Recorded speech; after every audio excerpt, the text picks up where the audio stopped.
ಕನ್ನಡ ನಾಡು, ಇದು ಕನ್ನಡಿಗರ ನಾಡಿ ಮಿಡಿತ. ಅದಾಲತಲ್ಲಿ ಯಾವ ಇದು ಕೇಸುಗಳು ರಾಜಿ ಆಗ್ತದೋ ಅದಕ್ಕೆ ಅಪೀಲ್ ಇಲ್ಲ. ಇಲ್ಲಿ ಜಾಯಿಂಟ್ ಮೆಮೊ ಹಾಕ್ಕೊಂಡಿರ್ತಾರೆ, ಡಿಕ್ರಿ ಆಗುತ್ತೆ. ಅದು ಸಿವಿಲ್ನಲ್ಲಿ ಡಿಕ್ರಿ ಆಗುತ್ತೆ, MSCನಲ್ಲಿ ಅವಾರ್ಡ್ ಆಗುತ್ತೆ, ಅಮೌಂಟ್ ಡೆಪಾಸಿಟ್ ಮಾಡ್ತಾರೆ ಇನ್ಶೂರೆನ್ಸ್ ಕಂಪನಿಯವರು.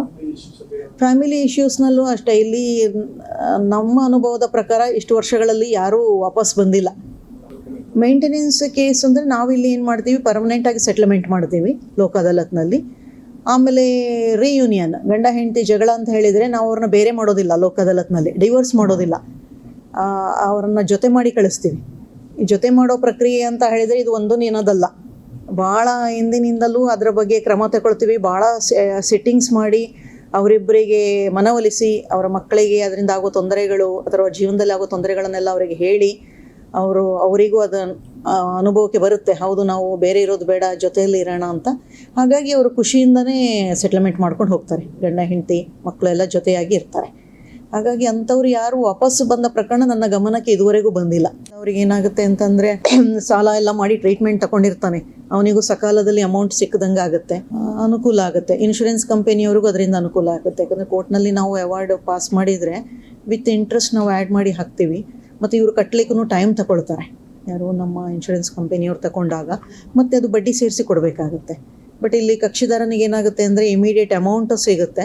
ಇನ್ಶೂರೆನ್ಸ್ ಕಂಪನಿಗೆ ಬಡ್ಡಿ ಎಲ್ಲ ಕೊಡೋದು ಅಥವಾ ಬಡ್ಡಿ ಹಾಕಿ ಎಕ್ಸಿಕ್ಯೂಷನ್ ಹಾಕೋದ್ರಿಂದ ಸ್ವಲ್ಪ ಕಷ್ಟ ಆಗ್ತಿತ್ತು. ಬಟ್ ಇವರು ಈಗಲೇ ಡೆಪಾಸಿಟ್ ಮಾಡೋದ್ರಿಂದ ಅವರಿಗೆ ಸ್ವಲ್ಪ ಹೆಚ್ಚಿನ ಅನುಕೂಲ ಆಗುತ್ತೆ ಕಂಪನಿಗಳಿಗೂ ಸಹ.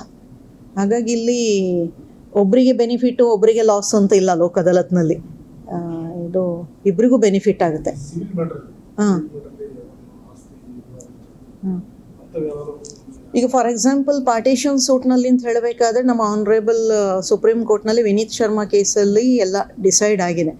ಏನು ಅಂತಂದರೆ ಹೆಣ್ಮಕ್ಳಿಗೂ ಪಾಲೇ ಇದೆ ಅಂತ. ಈಗ ಅಂಥ ಕೇಸುಗಳು ಜಾಸ್ತಿನೂ ಇದೆ. ಒಮ್ಮೆ ಅಕ್ಕ ತಂಗಿಯರು ಬ್ರದರ್ಸ್ ಮೇಲೆ ಅಥವಾ ತಂದೆ ತಾಯಿಗಳ ಮೇಲೆ ಆಸ್ತಿಯಲ್ಲಿ ಪಾಲು ಕೇಳಿ ಹಾಕ್ತಾ ಇದ್ದಾರೆ. ಅವ್ರಿಗೆ ಎಷ್ಟು ಶೇರ್ ಬರ್ತದೆ, ಎಷ್ಟು ಕೊಡಬೇಕು ಅನ್ನೋದನ್ನು ಸಹ ಸುಪ್ರೀಂ ಕೋರ್ಟ್ ಈಗಾಗಲೇ ಡಿಸೈಡ್ ಮಾಡಿ ಹೇಳಿರೋದ್ರಿಂದ ನೀವು ಲೋಕ ಅದಾಲತ್ನಲ್ಲಿ ಬಗೆಹರಿಸ್ಕೊಂಡು ಬಿಟ್ಟರೆ ಏನಾಗುತ್ತೆ ಅಂದರೆ ಬಾಂಧವ್ಯ ಉಳಿಯುತ್ತೆ. ಅಣ್ಣ ತಂಗಿ ಇರ್ಬೋದು, ತಂದೆ ತಾಯಿ ಇರ್ಬೋದು, ಅವರ ಮನೆಯ ವಾತಾವರಣ ಚೆನ್ನಾಗಿರುತ್ತೆ, ಎಲ್ಲರೂ ನೆಮ್ಮದಿಯಾಗಿರ್ಬೋದು.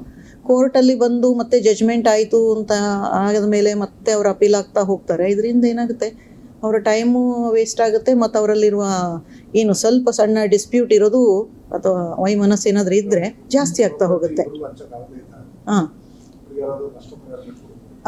ಒಂದು ಪ್ರಾಪರ್ಟಿಯನ್ನು ಡಿವೈಡ್ ಮಾಡೋಕ್ಕಾಗೋದಿಲ್ಲ ಅಂತ ಇಟ್ಕೊಳ್ಳಿ. ಅದು ತೀರಾ ಸಣ್ಣ ಪ್ರಾಪರ್ಟಿ ಇರ್ಬೋದು ಅಥವಾ ಇನ್ನೇನೇ ಕಾರಣ ಇರ್ಬೋದು. ಒಬ್ಬ ವ್ಯಕ್ತಿ ಅದರ ವ್ಯಾಲ್ಯೂವನ್ನು ಕಟ್ಟಿಬಿಟ್ಟು ಆ ವ್ಯಾಲ್ಯೂದು ಪ್ರಪೋರ್ಷನ್ ಶೇರನ್ನು ಇನ್ನೊಬ್ಬರಿಗೆ ಕೊಟ್ಟುಬಿಟ್ರೆ ಮುಗಿದೋಗುತ್ತೆ. ಅದು ನಾವು ಕೋರ್ಟ್ನಲ್ಲಿ ಮಾಡೋದು ವಿಧಾನ ಬೇರೆ ಇರ್ತದೆ. ಬಟ್ ಸೆಟ್ಲ್ಮೆಂಟಿಗೆ ಅಂತ ಬಂದಾಗ ಅವರವರೇ ಕೂತು ನಿರ್ಧಾರ ಮಾಡಿ ಮಾರ್ಕೆಟ್ ವ್ಯಾಲ್ಯೂ ಏನಿದೆ, ಏನು ಡೆವಲಪ್ಮೆಂಟ್ ಆಗಿದೆ, ಆ ಡೆವಲಪ್ಮೆಂಟಿಗೆ ಯಾರೆಷ್ಟು ಖರ್ಚು ಮಾಡಿದ್ದಾರೆ ಎಲ್ಲವನ್ನು ಗಮನಕ್ಕೆ ತಗೊಂಡು ಮಾಡೋಕ್ಕೆ. ನೀವಿನ್ನು ಕನ್ನಡ ನಾಡು ವಾಹಿನಿಯನ್ನ ಸಬ್ಸ್ಕ್ರೈಬ್ ಮಾಡಿಕೊಂಡಿಲ್ವಾ? ಈಗಲೇ ಸಬ್ಸ್ಕ್ರೈಬ್ ಮಾಡಿ, ಬೆಲ್ ಐಕಾನ್ ಅನ್ನ ಒತ್ತಿ ನೋಟಿಫಿಕೇಶನ್ಗಳನ್ನ ಪಡೆಯಿರಿ.